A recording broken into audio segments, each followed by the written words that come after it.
Well, hello. I'm Michael Snyder, And I'm Kay Snyder. and this is Living Better Together. And we're starting a new, I guess, series or whatever. It's the title of it is um, what? How did I say it again? I forgot.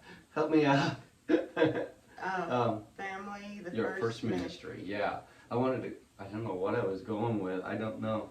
Family, your first ministry, and it's about how we to minister to our family. And I think we've talked before, you and I, that uh,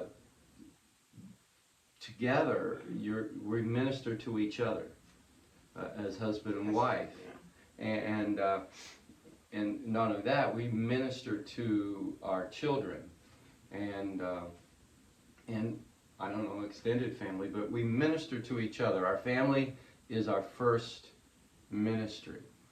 And I got a couple verses I'm going to read to help with that. And I don't know how many weeks we're going to be on this, but family, your first ministry. So we're in Genesis chapter 18, and we'll start with verse 18. And this is God speaking. Seeing that Abraham shall surely become a great and mighty nation, and all the nations of the earth shall be blessed in him. God is saying that, I'm paraphrasing here a little bit, Abraham is blessed, and other people are going to be blessed by him. So why is he blessed, and why is God allowing him to bless others? Well, God puts it right there in verse 19. For I know him, God saying, that he will command his children and his household after him, and they shall keep the way of the Lord to do justice and judgment, that the Lord may bring upon Abraham that which he has spoken of him. There's a lot in here in this verse that it says, first of all, God says, I know him, he will command. Now, I looked this up in so many different ways. It means set in order, demand, command. Now, some of you are not going to like that, but Abraham demanded of his children and his household, that would include his wife and whoever else lived there, his house, he demanded them to live in righteousness and be fair and just. And that's what he demanded. And then God said, because of that, he demanded, he commanded his children, he set in order the rules of his house. This is how we're going to live. These are the rules of the house, and if you live here, these are the rules you keep. I told Kay when we were eating Thai food earlier, I still remember my dad. One time my sister said, well, this other family does this and that. And Dad says, I got an easy solution for you for that. Go live with them. But if you live here, these are the rules. And he demanded it of them. Well, that's just like in Joshua. It says, "As for me and my house, We will serve the Lord. So That's the rule he set. Yeah. Like before you and I got married, I told you I don't like to have a lot of rules, but I did have one very serious rule, two maybe kind of involved. But first of all, everyone in our house will go to church. Everyone will go to church. Whether we feel like it or not, whether we want to or not, unless you're sick, everyone, we will go to church. Uh, Even when we didn't have a church home for a little while, we visited. Yeah, we visited other churches. We went to church. Uh, I tell my kids, always have, that uh, all I want for them in life is to be a good Christian. And part of that is not just attending church, but be involved in church. Be involved in the ministries, be involved in something in your church, not just sit there in the pew. And I demanded that of them. I remember when they were little, they used to go on visitation with me. And I remember one time we were out on visitation and it had been raining, and this limb must have gotten too heavy from the water, and it fell right in front of my little girl. And she goes, "See, Dad, I told you this could be dangerous." She was like 8 or 9. I demanded that of them so they would know what it was to be involved in church and serve the Lord. And that's what Abraham did. And doing so, God says, that I may bring upon Abraham that which he has spoken of him. So I can bring to him the blessing that I want to bring to him. If you want God to bless your home, it starts with Dad. He has to command, set in order the rules of the home, that they will follow the Lord, they will be in the ways of the Lord, that we will be righteous, and we will be fair and just in this home. And if there's not a dad there has to be a single mom. She has to have that strength and that courage to do that. I talked to you about it again, where people say, well, I don't want to force my kids to church because they'll hate it when they get older. And you make them go to church. They will decide, and if they decide they don't want to go to church when they're older, that's on them. You did what you're supposed to do. You demand that they go to church. You can't make them read their Bible. You can't make them pray. And we'll talk about some of that later, what that is. But you can demand them to go to church. Go ahead. But, yeah, the whole, like all of our podcasts have been about healthy relationships and friendships, definitely Christian. And that's why, as Christians, you talk about stuff before you get married.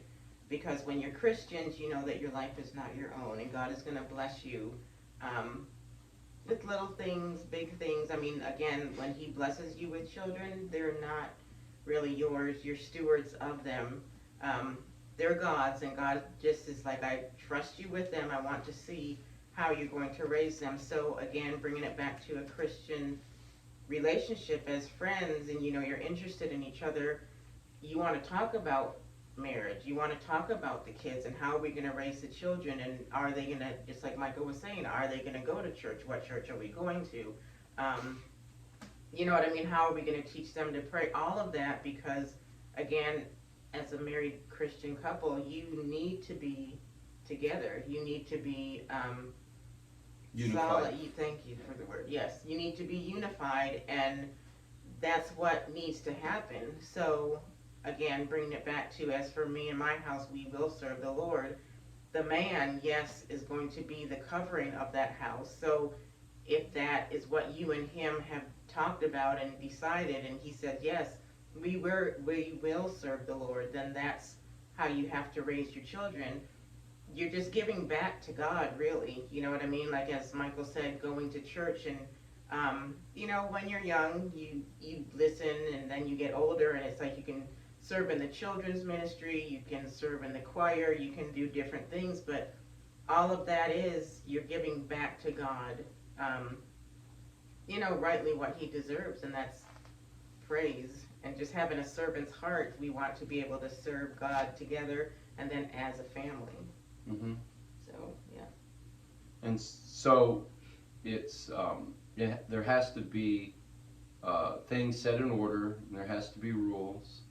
There has to be structure as far as righteousness and being fair and receiving the blessing of God on that family.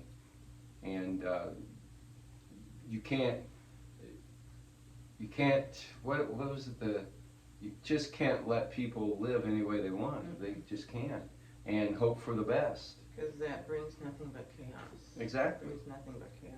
And so children need direction, and rules help with that.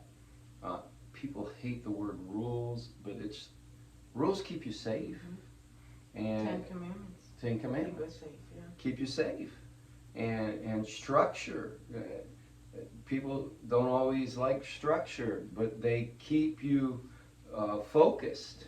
And it's okay to be unstructured every once in a while. Right, but but for the most part, you know what's expected of you. Every time Exactly. you go to your job, you know what's expected of you. Imagine going to your job and your boss like never tells you what to do. Yeah. Or never gave you job duties when you were interviewing. It's like, but you're Instructions, yeah. hired, and it's like, to do what? What? To That do might be an what? okay job though. You can Right. just sit there. To do what? But so again, in the family, the husband and wife, mom and dad, that's what we're there for, is to provide that structure, that Christian foundation structure for our kids. Like Michael was saying, this is what we feel God has. I mean, both of us are saved, so we have kids, and then the kids are younger, and they're like, why are we going to church? Who is this God? And they're going to ask questions, and that's fine. But like Michael, you had said the other day, that's why you go to church. You bring them to church so they can start to learn and understand who God is and what God can do for you, and that's not material stuff, just making you stronger, a more mature Christian, being able to use the spirit of discernment. All of that stuff is what we want the kids to learn. So even if they are having issues, or even if they are not wanting to go, Susie, Tommy, this is what we're doing, because we We're going to know, church. especially what world we live in, God is the only one that's going to help those children through whatever, you know what I mean? And God is the only one that's going to be able to love them much more than we are. And once they feel that love, that's going to be a blessing to them. Right. So what happens when you tell your children they can make their own decision where they go to church, right? And they're 10 or 11 years old. Do you make them make their own decision whether they go to school or not? The answer is no. Why? Well, that's important. What, church isn't? Do you have them make the decision whether they go to the dentist or not? If you have them make that decision, they're never going to go. Nobody wants to go to the dentist. But you make that decision for them. No, you are going. Why? Because of the health of their teeth and the health of, what about their spiritual health? That's what I was about to say. Everything is for, you go to the doctor for medical health, so you can be healthy. You go to the dentist for your teeth, so you can be healthy, have healthy teeth. Well, you go to church so you can be healthy spiritually. And mentally, too. And, yes, and mentally. Because God just helps you focus. He helps you to stay calm. He helps you to, stay rested and rooted and grounded in Him. Even though things are going on, He's the one that's going to keep you. And that's, again, what we want for our children, what we want for the whole family. And so what boils down, if you do not demand, if you do not command, if you do not set in order and structure, if you're not doing it, then your children are. And they're running your house.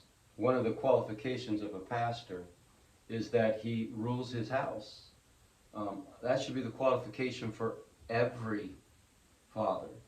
Set the rules of the house, his home. And the children will follow these. If not, they're going to rule your home and ruin your life. They will. If you've ever seen children ran homes, it's never good. It's not good. Never. And so if it's going to be difficult if you haven't had a handle on this for a while, they're going to scream, they're going to holler, they're going to cry, they're going to rebel.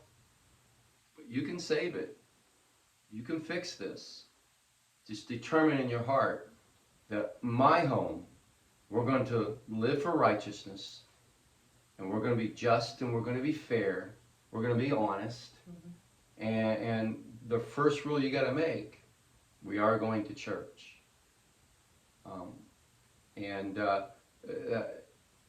The greatest ministry you can have is your family.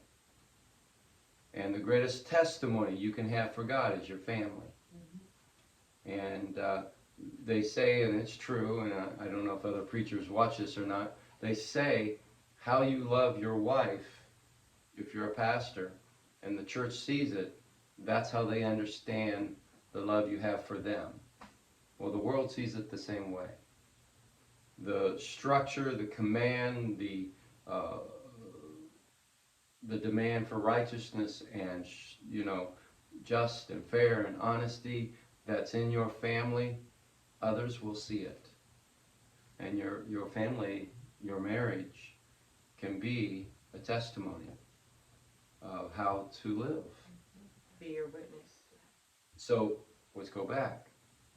Not only will you be blessed, God will bless your family.